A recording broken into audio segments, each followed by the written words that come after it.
माँ पार्वती कैलाश पर भ्रमण कर रही थी। तभी उनकी नजर पृथ्वी लोक पर पड़ी।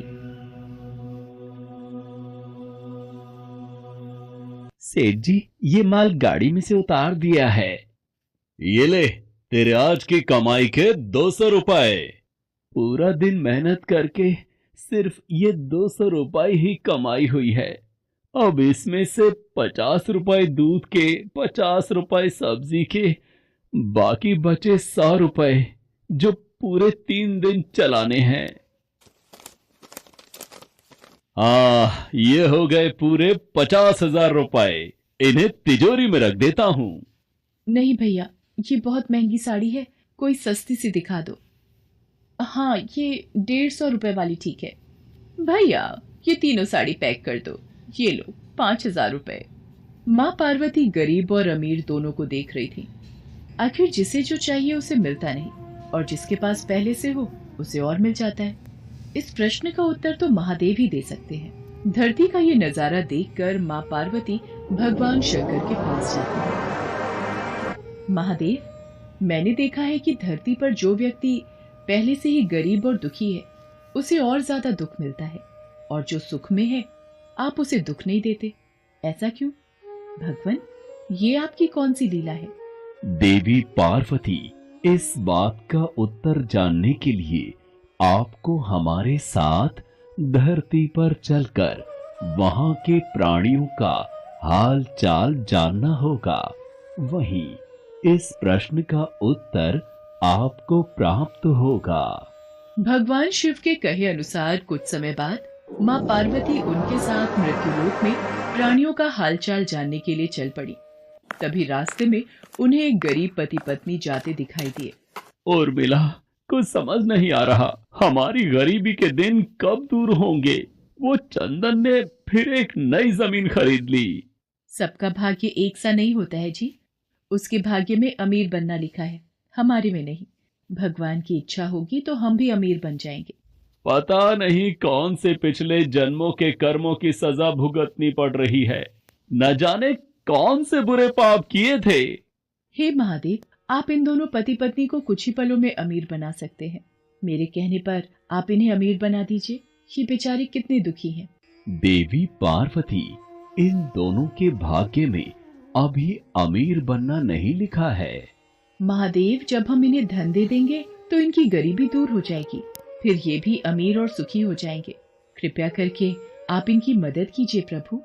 देवी पार्वती, मैं तुम्हारी इच्छा अनुसार इन्हें धन प्रदान कर देता हूँ, पर उसका मिलना या ना मिलना कर्मों पर निर्भर करता है।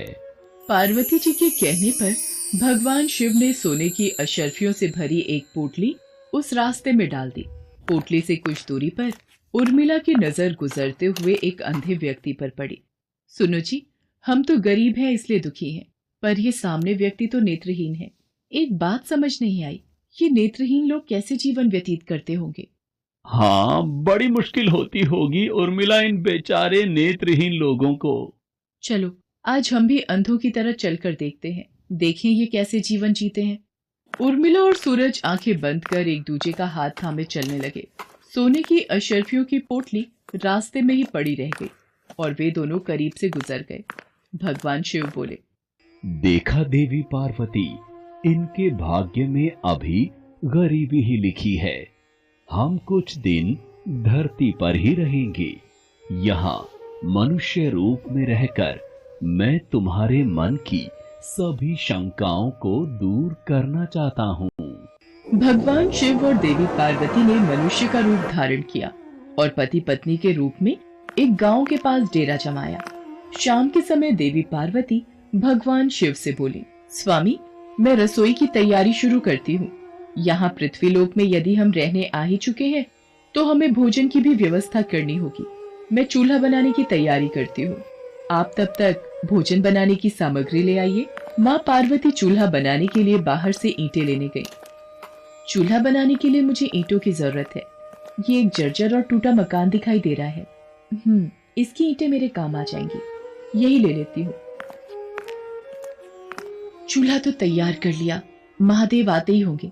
अरे आप आ गए, ये देखिए, मैंने चूल्हा तैयार कर लिया। पर आप खाली हाथ क्यों लौट आए स्वामी? भोजन कैसे बनेगा? देवी पार्वती, अब सामग्री की कोई आवश्यकता नहीं है, क्योंकि जिस प्रश्न का उत्तर ढूंढने के लिए आप आई थी वो आपको स्वयं मिल गया। मैं कुछ समझी नहीं स्वामी। मेरे प्रश्न का उत्तर मेरे समक्ष ही है। हाँ देवी पार्वती, आप यही जानना चाहती हैं ना कि इस पृथ्वी पर क्यों गरीब लोग ज्यादा परेशान होते रहते हैं। अच्छा ये बताइए, आप इस चूल्हे को बनाने के लिए ईंटें कहाँ से लेकर आई हो? प्रभु, इस गांव में बहुत से ऐसे घर भी हैं जिनका रखरखाव सही ढंग से नहीं हो रहा है। उन पुराने घरों की जर्जर हो चुकी दीवारों में से मैं ईंटें निकाल कर ले आई। इसका मतलब जो घर पहले से खराब थे, आपने उन्हें और खराब कर दिया, जबकि आप मजबूत घरों की दीवारों से भी तो ईंटें ला सकती थी। प्रभु, जो घर अच्छे और सुंदर दिख रहे थे, उस घर के लोगों ने अपने घरों का रखरखाव बहुत अच्छी तरह किया है। ऐसे में उन सुंदर घरों को बिगाड़ना मुझे उचित नहीं लगा। देवी पार्वती, कुछ दिन पहले पूछे आपके प्रश्न का उत्तर भी यही है। जिन लोगों ने अपने जीवन को अच्छे कर्मों से सुंदर बना रखा है, उन्हें दुख कैसे हो सकता है? इस संसार में हर मनुष्य अपने कर्मों का ही फल पाता है। सबके पास सब कुछ नहीं होता। मनुष्य के पिछले जन्मों का कर्म उसे इस जन्म में भुगतना ही पड़ता है, और यदि वो अपने इस जन्म और आने वाले अन्य जन्मों को सुखी बनाना चाहता है, तो हमें सदैव ही पुण्य कार्य करते रहना चाहिए, ताकि हमारे कर्म उसमें जुड़ते रहें। आपको ज्ञात है, वो मार्ग में उस दिन एक नेत्रहीन व्यक्ति। हाँ स्वामी, मुझे ज्ञात है। वो देखिए देवी पार्वती, उसके पास धन दौलत ऐशो आराम की कोई कमी नहीं है, परंतु उसकी आंखों का इलाज नामुमकिन है। ये उसके पिछले जन्म के कर्मों से जुड़ा है। उसने पिछले जन्म में जानबूझकर किसी निर्दोष की आंखों की रोशनी छीन ली थी, इसलिए ये इस जन्म में नेत्रहीन हो गया। पर इसके कुछ पुण्य कार्यों की वजह से ये अमीर बना। और वो गरीब पति पत्नी स्वामी? देवी, वो दोनों पिछले जन्म में एक कंजूस अमीर सेठ सेठानी थे, जो कभी भी कोई दान पुण्य नहीं करते थे। इसलिए इस जन्म में उन्हें गरीबी और दुख मिला। पर इन दोनों के अच्छे कर्म इनका आगे का जीवन सुखी बना सकते हैं। इस पृथ्वी पर कोई भी मनुष्य पूरी तरह से सुखी नहीं है देवी। हर मनुष्य के पास कोई न कोई दुख और समस्या है। मुझे उत्तर मिल गया है स्वामी।